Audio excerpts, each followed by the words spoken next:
Thank you, Stephanie, for that warm introduction. And thank you, Auckland Council, for the invitation to be here in Auckland. It's been a wonderful experience being back in Auckland again. So tonight, let's start by really becoming an Aucklander. So tēnā koto, tēnā koto, tēnā koto katoa. No Los Angeles aho, ko Cheung te wano, ko Stephen aho, kanui te mihi kia koto. Tēnā koto, tēnā koto, tēnā koto katoa. Kia ora. Thank you. Tonight, we want to talk about economic growth in a global city and what that means for global cities like Los Angeles and Auckland.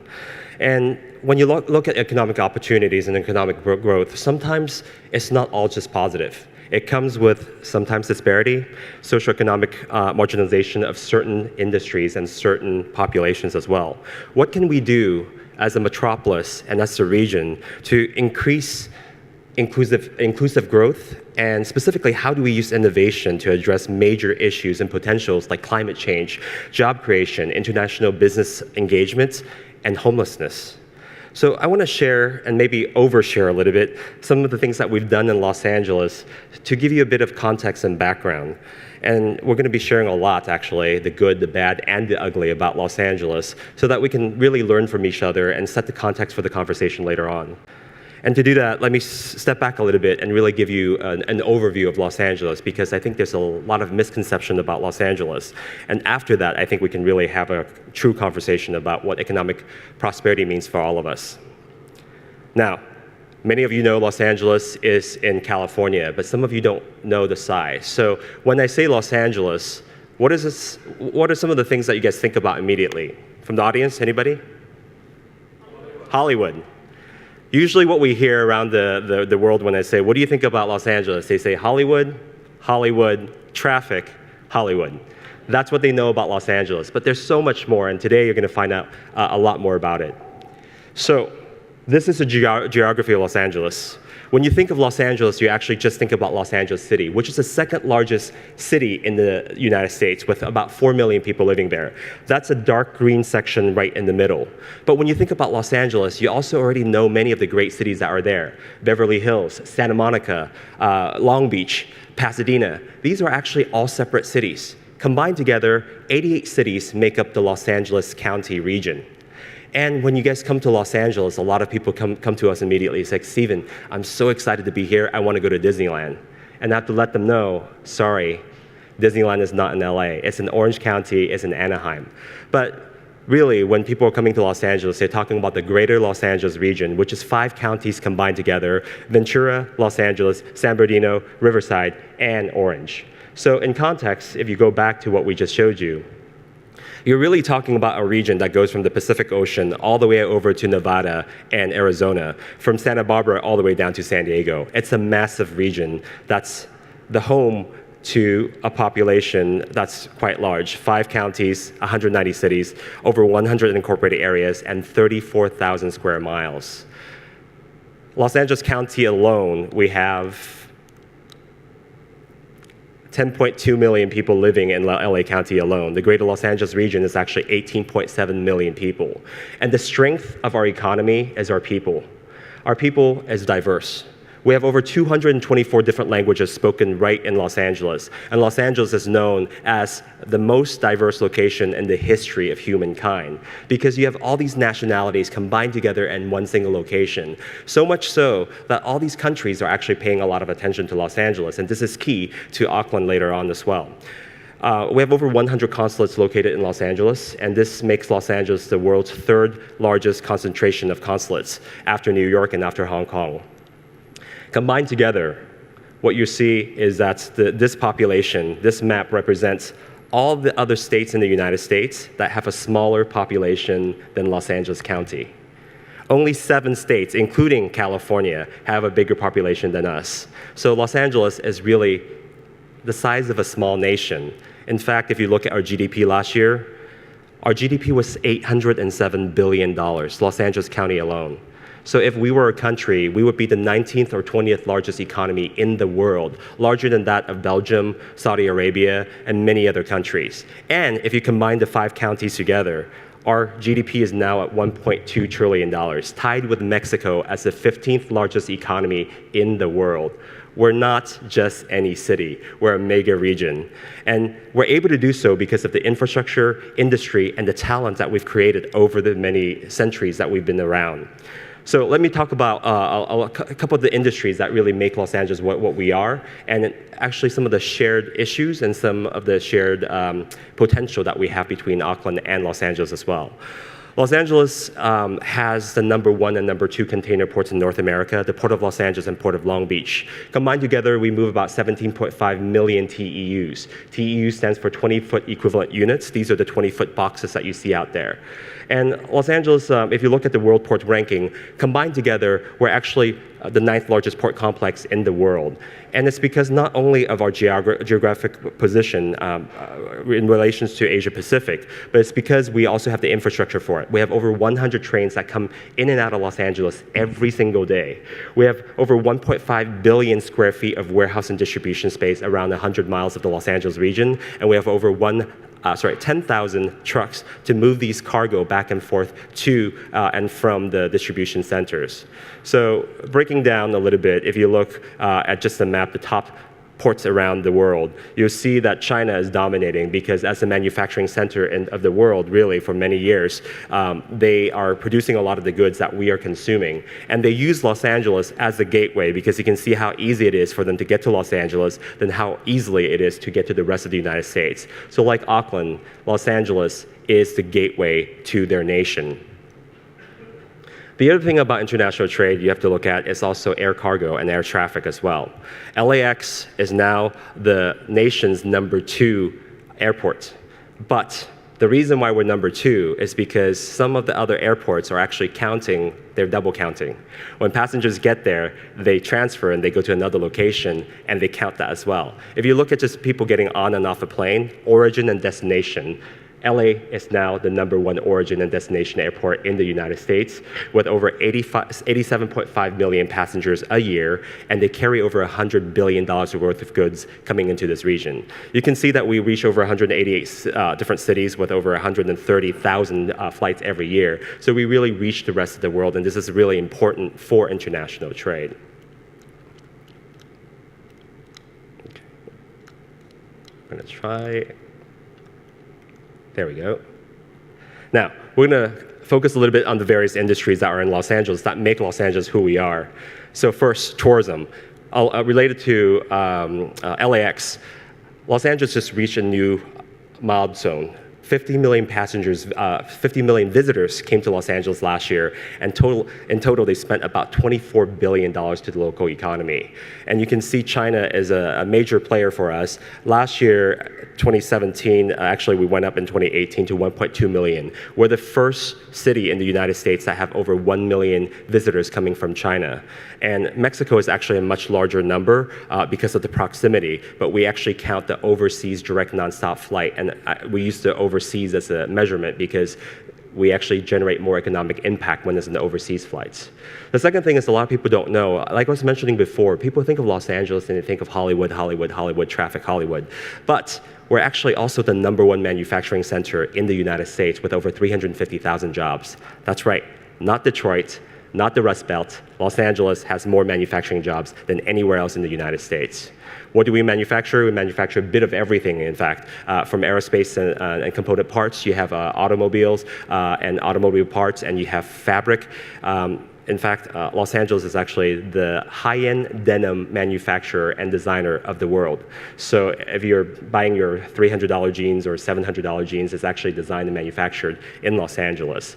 The other thing is people think about entertainment and Hollywood, right? You guys mentioned Hollywood first. Hollywood is actually only our 3rd largest industry. Traditionally, we have great companies like Warner Brothers or Disney, but right now we're seeing transformation. We're seeing a lot more digital media, so Amazon Studios, Netflix, and also gaming and esports are coming into Los Angeles strong. Activision Blizzard and Riot Games, Hulu, they're all coming into Los Angeles and creating a completely different paradigm that we've never seen before.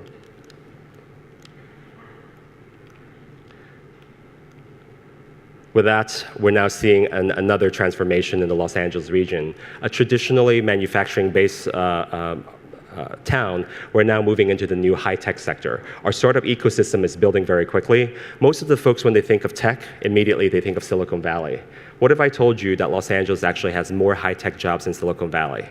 Now, Silicon Valley is doing very well, but the thing is they're becoming so expensive. A lot of these companies and a lot of these venture capital groups are coming directly into Los Angeles. That's why our Silicon Beach area is growing very quickly with over 8,000 startups and over 200 VC firms supported by accelerators, incubators, and universities. And you can see just a map of downtown Los Angeles and around the west side where Silicon Beach is located. Companies like SpaceX, Ring, Virgin Hyperloop, Snapchat, they're all located and born and created out of Los Angeles because of the ecosystem that we built. Besides some of the traditional industry, we're growing these new industry clusters, and it's becoming the future of what we need to look at when it comes to job creation. I'm going to highlight just about 5 of them. Clean technology. Los Angeles and California has been known around the world as having some of the most stringent, if not the most stringent, environmental regulations in the world. Some companies feel that this is a detriment, but for us in Los Angeles, we embrace it. We actually created a brand new industry to drive new innovation and new technology to be developed in Los Angeles so that it can serve the needs of our region. Then we export these products internationally. Advanced transportation is much, much needed. As we mentioned, traffic is one of the huge, most important issues that we're facing. And we're not just going to sit there and be okay with it. In fact, last year, the County of Los Angeles passed a new sales tax measure called Measure M, where we're going to be doing a half-penny sales tax for every transaction that goes through Los Angeles. So in the next 30, 40 years, we'll be collecting over $120 billion just on transportation projects in Los Angeles County. This is the largest infrastructure and transportation project in the history of the United States that will be dedicated just to LA County. And let's be honest, most of these funds will be spent in the next 9 years before we host our next 2028 Olympic Games. Los Angeles will be the home to the 2028 Olympic Games. They will be hosting this Olympic Games for the 3rd time. So with that said, we're also creating other industries and enhancing other industries as well. Aerospace and defense industry has been around Los Angeles for many, many years, but now we're seeing a transformation as well. It's no longer about aviation and aeronautics. It's actually about space exploration. SpaceX, Virgin Galactic, they're now launching rockets and these shuttles to have passengers go out in space and come back. It will be announced, I believe, shortly that there will be a space performance of a concert that's going to be done by a very famous female performer. I can't name who yet, but you've seen her recently in the movie that's going to be very well received. So she's going to be the first woman performer in space. So these things are happening because of the synergy between the various industries that are happening in the Los Angeles region. Bioscience, we have more bioscience jobs in Boston or San Diego. And high tech, as I was mentioning before, now we've overtaken Boston or Silicon Valley as having more of these high tech jobs. Combined together, these industries are really supported because of our education institutions that have really created the talent that's necessary. Los Angeles is the only region in the United States to have 3 top 25 world-ranking universities. Caltech is now the world's #1 research university. UCLA is the #1 public university in the United States, and USC is also one of the top 20 universities in the United States. Combined together with 115 other higher education institutions, we graduate more than 1,500 PhDs, 5,500 engineers, 1.3 million graduates, and also 3,500 patents come out from our region on a yearly basis. So education is really at the very basis of what we do. And because of everything that's happened in Los Angeles, you see internationally, everybody's coming to Los Angeles because they want a piece of this pie. And we're delighted to announce that we do an annual report at the World Trade Center Los Angeles. This is last year's report. We'll be releasing our report in 2 weeks at our next Select LA Investment Summit. The numbers are pretty much similar, but we have over 10,000 foreign-owned establishments in Southern California, creating over 420,000 direct jobs Every year, they pay over $26 billion to our local economy. So international trade, despite what some of the rhetorics are happening around DC, is actually creating really good jobs because most international companies coming into Los Angeles and America, they're actually paying about 15% more than the average company in the United States. So this is a quick summary of what's happening around the Los Angeles region. And I want to talk a little bit about some of the programs that we've created in Los Angeles so you can get a sense of how we're using some of the innovative approaches and policies in order for us to drive change and to make sure that the prosperity is actually shared by more than just one section of the economy. So when it comes to climate change, we're mentioning a couple of the major issues that we want to address. Climate change. In the United States, President Trump walked away from the Paris Climate Agreement very quickly after he took the presidency. Immediately afterwards, Los Angeles Mayor Eric Garcetti and California Governor Brown both said, regardless of what's happening in DC, California and Los Angeles will adhere to the Paris Climate Agreement on our own. And after that, Mayor Garcetti reached out to over 420 other mayors around the entire region and around the nation, actually, and got them to commit to the Climate Mayors Program, which means that they're going to basically all adhere to this climate accord on our own, regardless of what the federal government's going to do.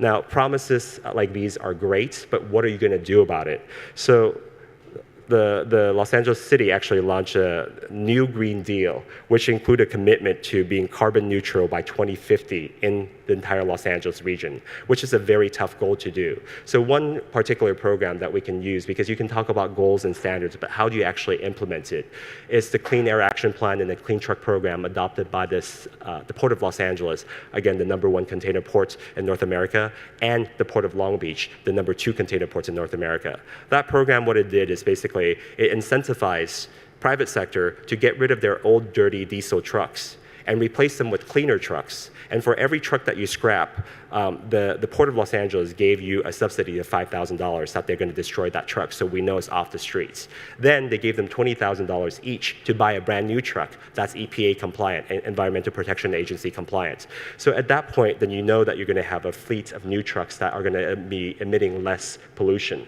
Now, when you look at the port operation I was mentioning, 17.5 million TEUs move through the port area every year. Those are a lot of truck and ships and train trips. And with these trucks that are going back and forth, is going along the heavy corridors, which means the soot is actually going directly into the neighborhoods. The American Lung Association did a research in the early 2000s and found that around the port area, the asthma rate of the children and the residents that live around those port area is 3 times that of the national average. What we're doing now is we're subsidizing these cheap goods with the health of our citizens. So these programs are not just a financial program, but it's also a program for us to basically create change and really incentivize the private sector to change. So with this incentive, the private sector came in very quickly and put in additional money. Altogether, it's about $300–400 million that the ports put in, and about $700 million that the private sector put in. $1 billion program, and within 5 years, we replaced all the old dirty truck and replaced them with all 2007 EPA compliant truck. This is back in about 2006 to 2008. In 5 years' time, truck emission dropped by 95%. 95%. That has a direct impact on the health of the population, but this is a part where it's also very interesting. The private sector came in and all of a sudden realized that they can now market Los Angeles as the clean route. Walmart, Target can basically say, if you use the Port of Los Angeles and Port of Long Beach, you're now able to basically propose this to the eco-conscious consumers that want to use a clean route. So now it's now becoming the preferred way to ship your goods, and we're getting more market share. So it became a win-win situation that originally can be a really dangerous situation for some. So that's the environmental side. Job creation. Job creation is a huge issue as we're dealing with artificial intelligence, with automation, replacing some of the traditional jobs that we have. What we want to do is create ecosystems. So the Los Angeles City and Los Angeles County, what they did is they look at surplus property that they have that they weren't using anymore, building a space and then leasing it out for $1 a year to nonprofits that basically create an incubation system that supports clean technology, or bioscience, industries that we know will pay a lot more money. With that, they also work with the community college districts and local education institution to do a workforce education program to help the next generation of children learning how to enter this market. They get their internship, then later on they'll have a full-time job after they graduate from that program. So those are the programs that we're creating and working in partnership with public and private sectors as well. International business engagement is another area that we really want to focus on, and I really want to highlight the Tripartite Economic Alliance that started really 6 years ago, and this is our 5th year doing the tripartites, and this year we're here in Los Angeles. So we want to thank our friends at ATEED to really be this partner and this stimulus to bring Los Angeles and Guangzhou companies and companies from around the world to really look at what's here in Auckland and what are the potential for this business opportunities. We use a sister city agreement that's been going on for a very long time, and added an economic component to it, a promise that we're going to be looking at each other's industries that we like, and we're going to look at the shared prosperity and how do we work closely together to make sure that we all grow together. All 3 sister cities are going to be able to take advantage of the growth that's happening in the various sector. And finally, as I'm talking about these macro level, and it all sounds good, and it sounds wonderful that we're able to address so many issues. But I mentioned to you, I'm going to give you the good, the bad, and the ugly of Los Angeles and some of the things that we did. The reality is that we're not able to address these issues for everybody. There are folks that are disenfranchised, they're underserved population, and their results are quite different. As I was telling you, the #1 status for all these major things that we're doing in Los Angeles, did you know Los Angeles is also the #1 homeless capital in the United States? We have over 50,000 homeless individuals any given day in Los Angeles. 50,000. That's the size of a city. And these are the issues that we can't just solve overnight. And so the city and the county passed a new measure to put in $1 billion to address this issue.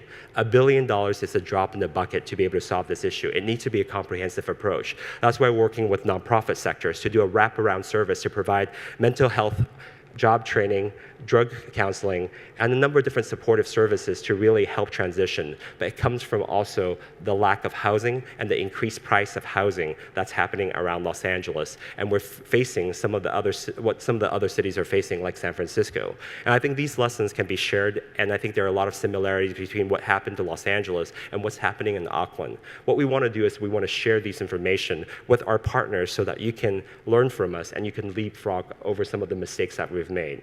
But I think talking about this is fantastic from a very high macro level, but I think what needs to happen is actually to get a better understanding from a micro level, because you need to know what happens to individuals and how these policies impact them. So to the point I was talking about oversharing a little bit, I'm going to share a little bit about my story and my background, and one of the millions of stories that you see in Los Angeles. That gives you a good example of what Los Angeles truly is and the potential for these policies. So as Stephanie was saying earlier, I was born in Hong Kong. I immigrated to the United States when I was about 8 years old. We came from a middle-class family. My father owned an import-export company and also a film production company in Hong Kong. So when we moved to the United States, we're comfortable. We're in the middle class, so we lived in a middle-class house in a middle-class neighborhood. But it was very difficult as a Chinese immigrant that couldn't speak a lick of English to go into a new school and a new environment. I remember I thought the word thank you was one word, so I go around for an entire year saying thank you to everybody before someone corrected me after a year. And the other thing is my teacher would call me Stephen because of the way I spell my name. And I was too shy to correct her until the end of my first year to let her know that my name is actually Stephen. She was mortified, but these are some of the challenges as an immigrant child that come to this region they have to adjust to. My school district was very kind. They saw that I was struggling with English, so they hired a Chinese tutor for me. And because the school didn't really know how to deal with immigrants at that point, I was one of 3 Chinese families in the neighborhood. So they got me a tutor, and this tutor showed up, and she looked at me, and she spoke Mandarin. I was born in Hong Kong, I only spoke Cantonese. She was from Taiwan. The school district didn't know the difference between Chinese people. With their good intention, and inadvertently, they created even more of a barrier for me.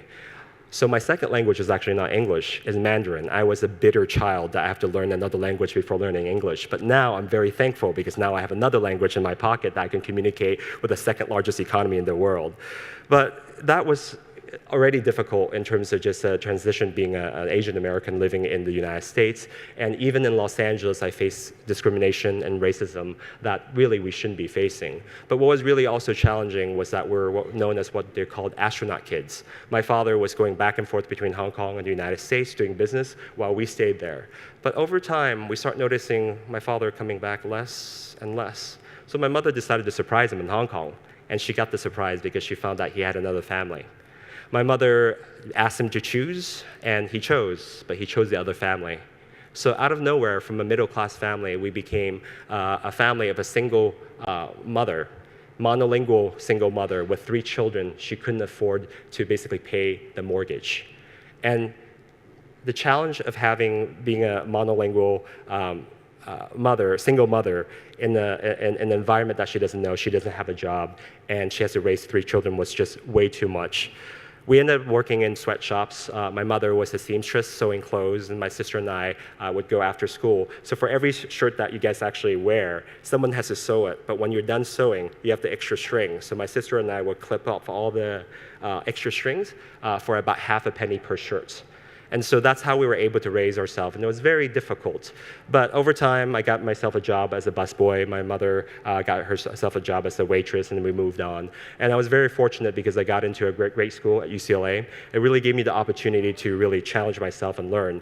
And so I delivered what I really needed to do as a good, dutiful Chinese son. And so I was going to be a chemical engineer, except I didn't want to be a chemical engineer. So after 2 years, I told my mom, I said, look, I just wanted to let you know I can't deliver this for you. I know you said that if you're not an engineer, you're not a doctor or an attorney, you're nobody. So I'm sorry, but I'm not going to be a dutiful child. And she said, Stephen, I've always said to you that I will support whatever you do, which is a lie, by the way. And she said, as long as you don't want to be a starving actor. And here I was with a portfolio to apply for the UCLA theater program behind my back. I scrapped that. I finished my education, getting a degree in psychobiology because it was the closest degree I can finish without spending more time. With that experience, I really didn't know where I was going, but what I needed to do is work with people. So my first job was actually at a domestic violence shelter for women and children who are escaping domestic violence situation. And that was my career as a social worker for many years until I went back to school at UCLA to get my master's degree in social work. When I was done, I got addicted to policies. I started seeing that you can do policies and change lives, not just individuals, but you can change thousands and millions of lives. And I started working for the mayor of Los Angeles. He gave me the chance because as the first Latino mayor in over 100 years in Los Angeles, who was raised as a shoe shine with a single mother himself, overcoming all the obstacles, he looked at me and he didn't look at my color of my skin. He just looked at whether I can work for him and how hard I was willing to work for him. And having the opportunity, I started learning about the Port of Los Angeles, international trade, the airport, and all these different issues. And Mayor Garcetti basically took me under his wing and allowed me to flourish as well. And then finally, about 4 years ago, I took over at the World Trade Center Los Angeles. This journey is really just one of many, many international stories that are happening in Los Angeles and around the world. And so going back to what I was saying earlier, the most important aspect of a global city, to me, is this openness to include people that are different with different viewpoints and give them a chance. And it's really about building that infrastructure from a macro policy level to a meso structural level and to a micro personal level. Every aspect has to be there. If a city is willing to do that and able to do that, and they give a chance to, I don't know, a poor immigrant monolingual Chinese kid, maybe in about 30 years' time, he will represent Los Angeles on the global stage and fight like hell for you. So I encourage Auckland to do also what Los Angeles has done, to embrace that diversity that makes us different, but what makes us great. And I think we could learn a lot from each other. Kia ora. Thank you very much.